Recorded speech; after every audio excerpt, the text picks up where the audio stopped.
ဥပမောင်တို့တာဖောက်ကိုတွေ့လိုက်တဲ့ကျွဲကြီးမှလည်းတေးဘေးကိုတီးနေတဲ့အလားနှာမှုတ်တန်တရှူရှူဖြင့်ခွာရီရက်ကကြိုကြီးတရရက်နဲ့ချီနှောင်ထားအားလုံးပဲမင်္ဂလာပါရှင်ကျမတို့ရဲ့ channel ကနေကြိုဆိုလိုက်ပါတယ်ကျမတင်ဆက်မှုလေးကိုမစတင်ခင်မှာရင်ဆုံးနေနဲ့ channel လေးကို like and subscribe နှိပ်ထားပြီးဖို့တောင်းဆိုလိုက်ပါရရှင်အကုသူရဲ့နောက်ွယ်ဩဃတာကာယကံဝစီကံမနောကံသမဒေါရခတ်သိမ်းသောနိဗ္ဗာန်တရားတော်မြတ်ကိုရပါလို့ရှင်ဗျာဟာဖေးမင်းညကကျုပ်တို့ဖန်ပြီးစိတ်အိုရဲထဲလောင်ထားတဲ့ငါးတွေခုတေအံ့မူမူဖြစ်ပြီးအသက်ငင်နေရပြီဗျ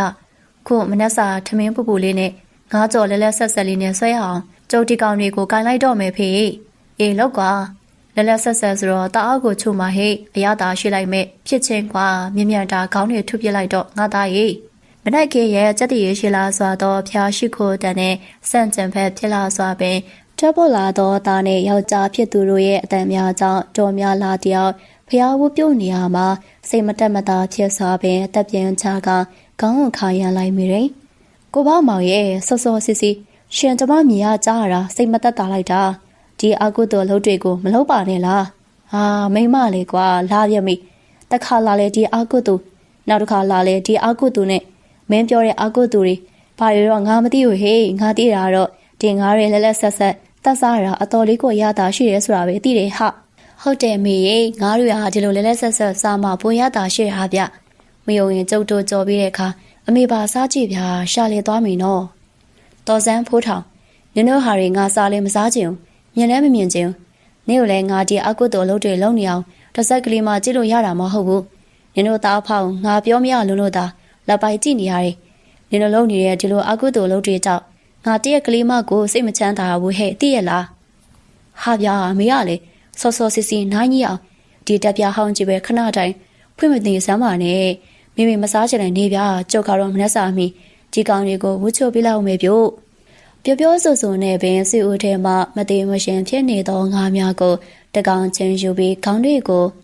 ဒုတ်တချောင်းဖြင့်ရိုက်တက်နေသောသားဖြစ်သူကြည့်ပြီးဒေါ်မြလာစိတ်မတက်တာဖြစ်စွာပင်နေရာမှထားထွက်လာခဲ့လိုက်တဲ့ဒေါ်မြလာကဖရာတရားအမြဲကတတဝါလေးတွေအပေါ်မေတ္တာတရားထားတတ်သလောက်ခင်ပွန်းဖြစ်သူကိုဘောက်မောင်ကတော့လက်ရဲဇက်ရဲနိုင်လွန်လာတဲ့ခိုသူတည်သောသားလေးဖိုးထောင်ကတော့ဘာထုသလုံးငယ်ကလေးကဖရာကြီးအကြောင်းများတင်ပြပေးလေစိတ်မဝင်စားသူ့ဖေနဲ့တူငါးရှာဖာရိုက်ငှက်ပြဲအလုံးများမှသာပျော်မွေ့နေသူဘယ်ချိန်များမှသူတို့သားအဖဒီလုပ်တွေကိုစွန့်ပစ်နိုင်ကြမှာပါလေအဖေဒီနေ့ညကျုပ်တို့ဖားရိုက်ထွက်ကြအောင်ဗျာမိုးဦးကြပြီဆိုတော့ဖားရီကအတော့ကိုမြူးနေရဗျဟိုးစွန်အားလေကွက်တွေဖက်မှဆိုစူဖြိုးနေတဲ့အကောင်ကြီးတွေရတတ်တယ်ဖေရအေးသွားကြတော့ပေါ့ကွာလိုအပ်တဲ့ပစ္စည်းတွေတေချာပြင်ဆင်ထားလိုက်ကွာမိုးအေးမှာဆူဆူဖြိုးဖြိုးဖားသားဟင်းနဲ့မိတောက်ရက်လေးနဲ့မြေးလိုက်ရရင်တော့လားကွာပြောရတော့တည်ယူရဟေးဟာဟာအခုလေကြည့်တာဖာနေအောင်အတိုင်ဖောက်ညီစွာပင်ဖားရိုက်ထွက်သွားကြပြန်လေတယ်ဒေါ်မြလာတယောက်ကတော့မြတ်တာတုတ်တော်ကိုရွတ်ဖက်ပူဇော်ပြီးတတဝါရီကျမချမ်းသာစေဖို့မြတ်တာဖို့အမြောက်ဝေပြီးနေုံမှတပါဖိုးထောင်လေးငငယ်တုန်းကတော့အခုလိုပဲတာဖာနေအောင်ငှက်ပြက်ငါးရှာဖားရိုက်အလောလောက်တာလောက်ကြတော့လေတဖြည်းဖြည်းဖိုးထောင်လူပြိုပေါက်အရွယ်ရောက်လာတဲ့နေ့များသူတို့သားဖာနေအောင်ကပို့ပြီးလက်ရဲစက်ရဲလာနိုင်ကြတာယခုဆိုရွာတွေကဝက်ပေါ်အမဲပေါ်တဲ့အလုပ်များကိုပဲတခါတည်းအခကျင်းငွေယူကလောက်ကင်ပေးတတ်နေလေပြီငါးရှာဖာရိုက်အလုပ်များကိုတော့ဘဝမကြတော့ဒေါ်များလာတယောက်ကတော့ယခုလိုသားကြီးငါးကြီးများကိုပါတက်ဖြတ်လာတော့သားနဲ့လင်းသားကိုစိတ်မကောင်းခြင်းကြီးစွာဖြစ်တာကြည်နေရလေတော့တယ်တခါတည်းသူတို့အမဲပေါ်တဲ့အချိန်ယူလာတတ်တဲ့သွေးတန်ရဲရဲနဲ့ဝမ်းတွင်းသားများကိုတွေ့လိုက်ရတဲ့နေ့မျိုးဆိုရင်ဒေါ်များလာတယောက်တနေ့လုံးခေါင်းတွင်တောင်မူမိတယ်တရက်ကဆိုရင်ဒေါ်များလာခေါင်းတဲမူနောက်ဖြစ်တာနဲ့အကန်တဲမှာဝင်လဲနေတော့ဖေးကျုပ်တို့စားဖို့ဝမ်းတွင်းသားလေးကိုကြက်သွန်ဖြိုချင်းလေးစီတက်ပြီးကျုပ်ကြော်ထားရဲ့ပြုတ်မီးတောက်ကလေးနဲ့မြေလိုက်ရအောင်ဖေး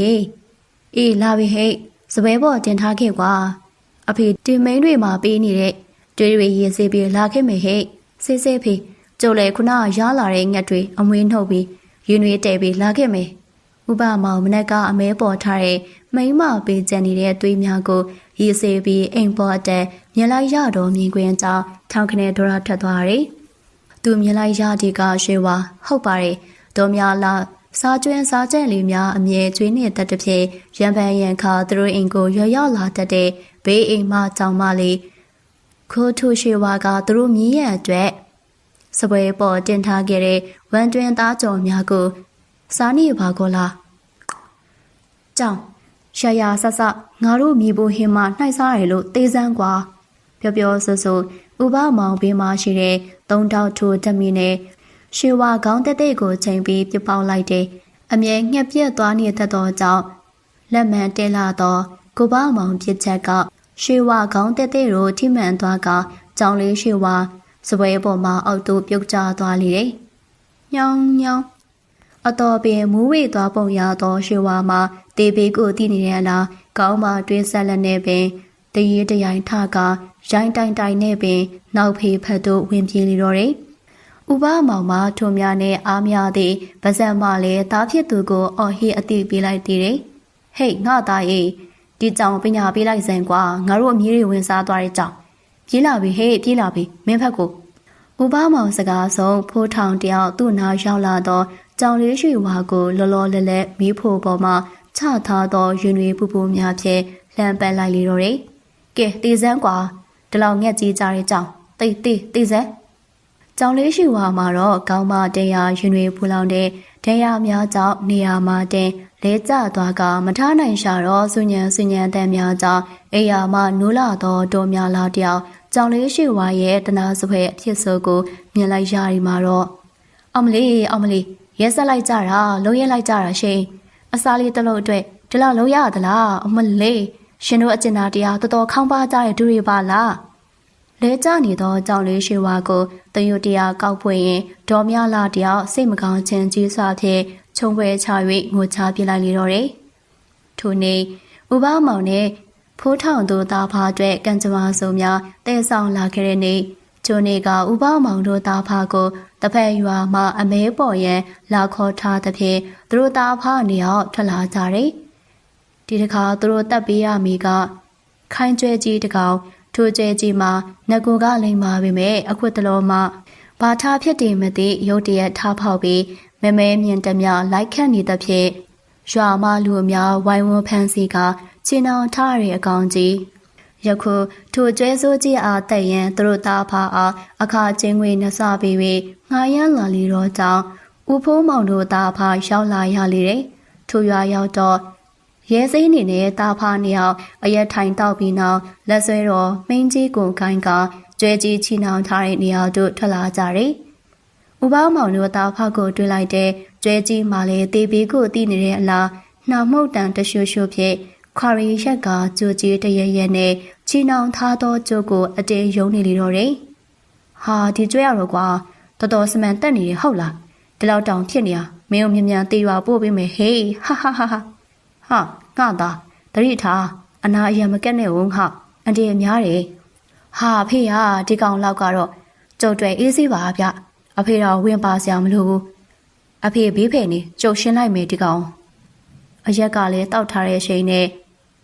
ငကိုကပင်လက်ရဲစက်ရဲရှစ်လာတော့ဖိုးထောင်တယောက်ပြောဆိုနဲ့ပင်မိန်တလက်ဆွဲကတရင်တရိုင်ဖြင့်အတင်းရုံးကန်နေသောကျဲကြီးအနာသို့တွားရန်ထားမှာတော့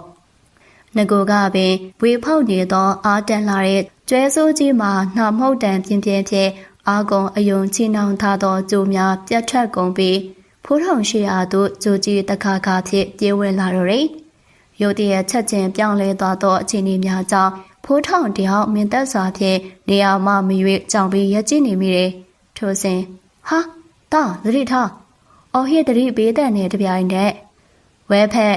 နှဆောင်စီမှဘုခနဲ့ဖြစ်သွားတဲ့အတိနဲ့တူတစုံသူကစောက်တွန်းလိုက်တဲ့အချိန်ဖြင့်ဖိုးထောင်တယောက်ခက်လန့်လန့်တို့လွှတ်စင်လဲကျသွားတယ်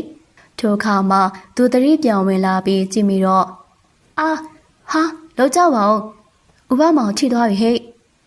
ဟေးတက်ကွာအဲ့ကျဲမလို့စိန်နဲ့ထုကွာသူရနဲ့တာကောက်ထုဖြစ်ဟာအဖေဒီကျဲစုပ်တေစမ်းကွာတေစမ်းအချိန်ခဏအတွင်းမှာပဲကဘာပြတ်တယ်လို့အတန်များကဆူညံသွားလေတယ်ဆက်ချိုးလိုက်တော့ကျဲစိုးကြီးဖိုးထောင်ကိုခက်ရဲ့အပြေးအလားဥပမောင်ဝေရောက်တွန်းပြလိုက်တဲ့အချိန်နဲ့ ဖိုးထောင်မှာဝဲဖက်နှဆောင်တွင်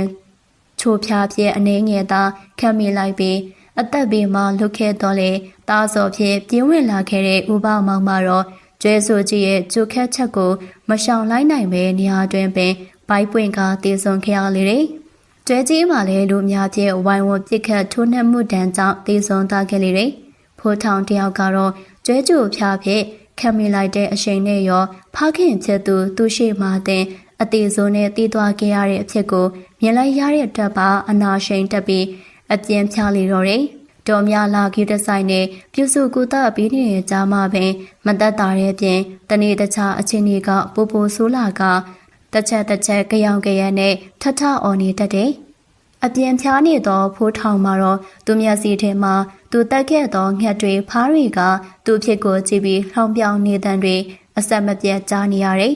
။ငါမိတ်စာကြီးတွေကလည်းတင်ပုတ်ကြီးတွေကိုင်းကသူ့ခေါင်းကိုထုမဲ့ဟန်ပြနေတော့ကြောင့်သူအလွန်မင်းထိန်နေနေရတယ်။ထိုမြမကသေးနွားရီဝက်တွေကလည်းလက်နဲ့မျိုးစုံဖြင့်သူ့ကိုတပ်ဖို့လာနေကြလိမ့်ပြီ။ဝိုင်းဟေးဝိုင်းထား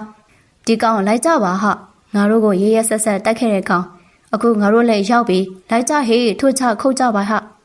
အာအမလေးအမေကဲပါအောင်ဒီမှာကျုပ်ကလာတက်နေကြပြီအမလေးကြောက်ပါပြီဗျနောက်တစ်ခါမလုပ်တော့ပါဘူးကဲကြပါအောင်တားလေးဖူထောင်တတိထားလေတားရဲ့အမေရှိတယ်လေတားလေးတတိထားပါကွယ်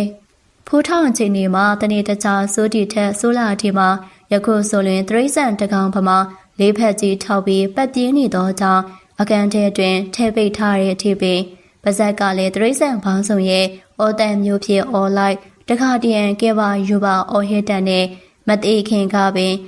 သူပြုခဲ့သောအာကုသိုလ်အကျိုးတရားများကိုအရှက်လက်လက်ပြန်လည်ခန်းစားရလိမ့်ပြီကိုပြူတဲ့ကံကိုထံပဲ့တင်ပြန်လာတတ်တည်ပင်မဟုတ်ပါလောအာကုသိုလ်ရဲ့နောက်ဆက်တွဲအကျိုးဆက်ကစိုးဝါလွန်လာသည့်တကားဥပမောင်တယောက်လည်းသူပြုခဲ့တဲ့အာကုသိုလ်ရဲ့အကျိုးဆက်ကိုဘဝမကူပဲခဏနေရင်ကမရှုမလပြန်ပေးဆက်သွားလိမ့်တယ်။ယခုဖိုးထောင်ကလည်းမတိခင်လောကငရေကိုဝဒုက္ခကြီးစွာဖြင့်တလခန့်အသက်ရှင်လျက်နဲ့ပေးဆက်ပြီးတဲ့နောက်မှာတော့တခုတော်မနက်ခင်မှာအိယာပေါ်မှာအိမ်နေရင်ဖြစ်ပင်ကဲပါယူပါတဆဆာဖြင့်အော်ရင်ဟိရင်ဖြင့်ပါဇက်မအမြုပ်များထပ်ပြီးမျက်ဖြူလန်ကြကသူဖခင်သွားရာမရဏလန်သို့လှမ်းသွားခဲ့လေတော့တယ်။ထိုဖြစ်ပြများဖြစ်ပွားပြီးတလခန့်ကြာမှာတော့ရွာဦးကျောင်းဆရာတော်ထံတွင်သူပိုင်ဆိုင်သမျှပစ္စည်းအလုံးကိုရောင်းချထားတဲ့ပတ်စံများကိုနဝကမဝတ္ထုငွေဖြင့်